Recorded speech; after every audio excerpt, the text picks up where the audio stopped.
There are valleys that echo with life, and valleys that echo with silence. That morning, Hawthorne Ridge Valley was the second kind. The sun hovered low behind a curtain of pale clouds. A chilly breeze rolled across the open field, carrying the smell of dry grass and dust. Birds circled high above, sparrows, crows, even a hawk or two. But one sound didn't match the rhythm of the valley. A metallic clatter, a wing slapping wire, a desperate hoarse cry. A bald eagle, magnificent even in suffering, dangled awkwardly from the top of an old cattle fence. Its right wing was ensnared in twisted barbed wire, feathers torn, blood speckled across the metal. It struggled, but each movement only drove the barbs deeper. The few people nearby, picnickers, a couple of hikers, 2 teenage boys with bikes, looked, stared, and then looked away. "That thing is huge," one muttered. "No way I'm going near it." "Let the rangers handle it. It'll figure itself out. Eagles are dangerous. Forget it."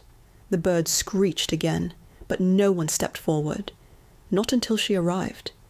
A girl, maybe 19, small backpack, messy hair tucked under a faded cap, walked toward the fence line.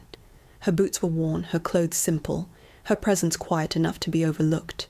She paused the moment she heard the screech. Her head snapped toward the fence. Her entire body stilled. She listened. Really listened. Another cry came, weak but filled with terror. People flinched. She didn't. She ran. Grass whipped against her legs as she sprinted toward the trapped eagle. The crowd watched her with a mixture of confusion and annoyance. Is she crazy? She's going to get attacked. That bird will rip her face off. Someone stop her. But she didn't slow.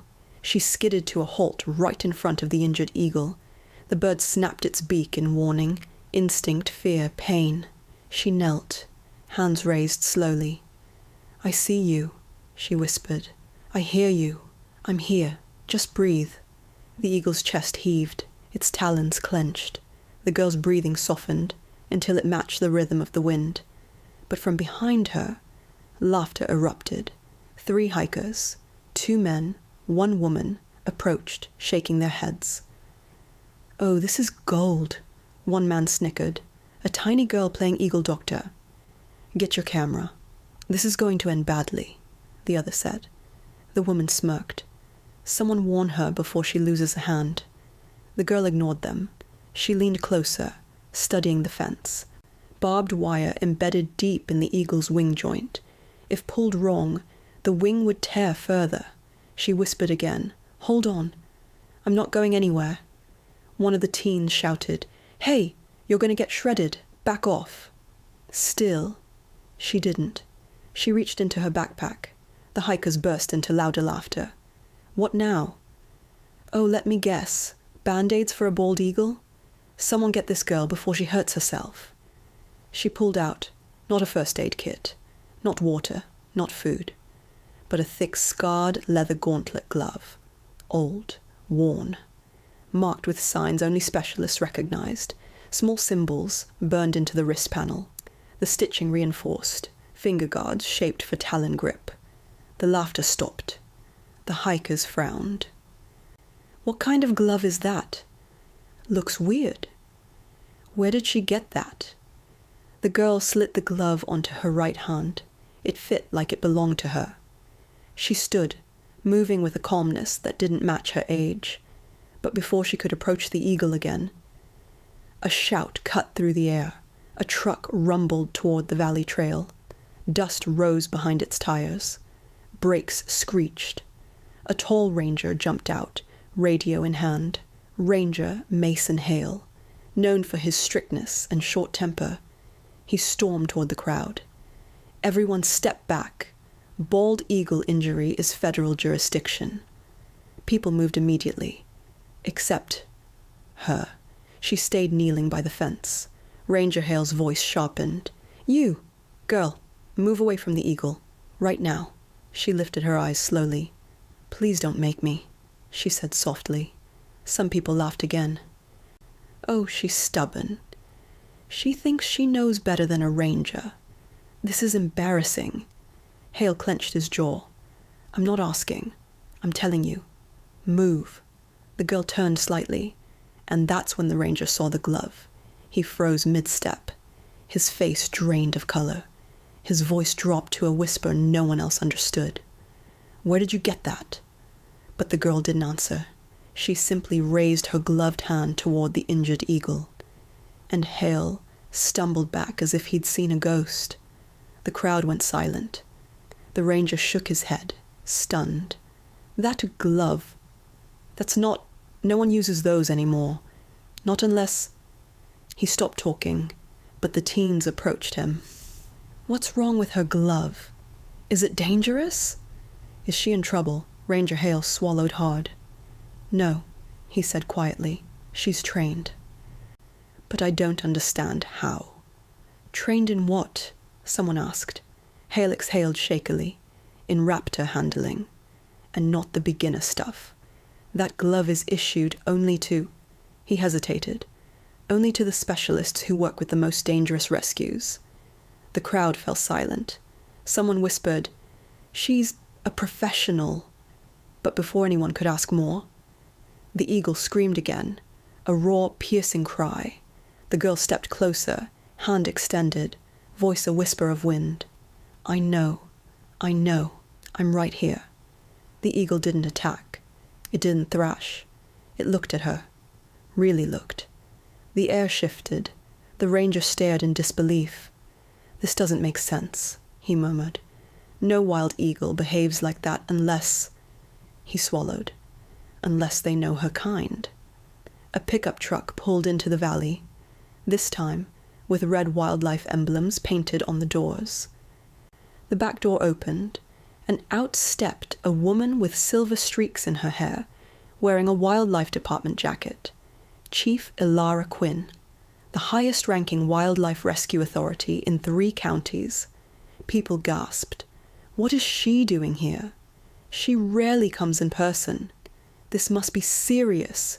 Chief Quinn approached fast, eyes scanning, jaw tight. Where is the injured eagle? She demanded. Ranger Hale pointed. There, and she... He pointed to the girl. Won't step back. The chief turned, then locked eyes with the girl. Everything in her body froze. Her breath caught. Her voice broke into a whisper drenched in memory.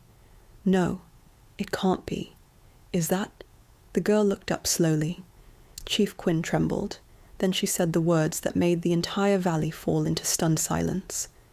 Your Sky Whisperer. The crowd erupted in confusion. What? Who? Why did she call her that? What does that mean? The girl exhaled softly, almost regretfully. I'm not that anymore, she whispered. Chief Quinn stepped closer, voice shaking. You were the youngest eagle rehabilitator in the region, the only one who could calm the untrainables, the only one who could handle flight risk rescues without tranquilizers. You disappeared 3 years ago. The crowd stared. The ranger stared. The teens stared. The hikers who laughed now turned pale. Sky Whisperer? One whispered. That's a legend. That's not real. But the chief's eyes shone. Oh, she's real, Quinn said. And if she's here, then that eagle has a chance. The wind picked up, brushing through the grass like a warning. The eagle trembled, exhausted. Its wing hung unnaturally, barbs lodged deep.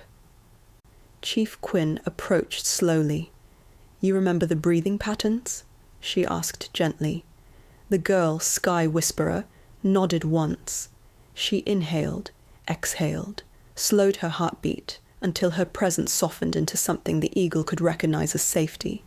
The crowd watched in absolute silence. Ranger Hale whispered, I've never seen an eagle calm like that, while still trapped. Sky Whisperer crouched, gloved hand forward. I know, she whispered to the eagle. I know it hurts, but I'm here. The eagle shifted, feathers trembling, but it didn't strike. Instead, it leaned slightly toward her. A collective gasp rippled through the onlookers. Even the hikers who mocked her earlier took a step back in awe. Sky Whisperer examined the fence again. Barbed wire twisted twice around the wing joint. One wrong move, and the bone would snap. She quietly handed a small cutter to Chief Quinn. "Hold the wing steady on my mark," she whispered. Quinn nodded. Hale braced the fence. 2 teens held their breath. The crowd leaned in.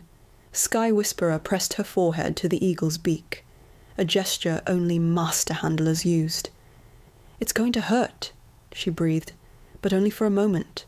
The eagle blinked once, as if giving permission. "Now," she said. Quinn tightened her grip. Sky Whisperer cut the first barb. The eagle shrieked, wings flaring, talons scraping metal. "Hold!" she cried. Hale pushed his weight into the fence. She cut the second barb. The wing tore free. The eagle collapsed into her arms. Dust flew. Feathers drifted. Someone choked out a sob. For a moment nothing moved. Then Sky Whisperer cradled the bird against her chest, whispering, "You're safe now. You're safe." The eagle didn't struggle. It simply closed its eyes and surrendered to her care. Chief Quinn exhaled shakily. "If you hadn't been here..." She didn't finish the sentence. The hiker stepped forward awkwardly. The one who'd mocked her the loudest swallowed hard. "Hey, we're sorry," he said. "We didn't know who you were." Sky Whisperer shook her head gently. "You shouldn't need to know who someone is to show compassion." The man looked away, ashamed. The teens approached next.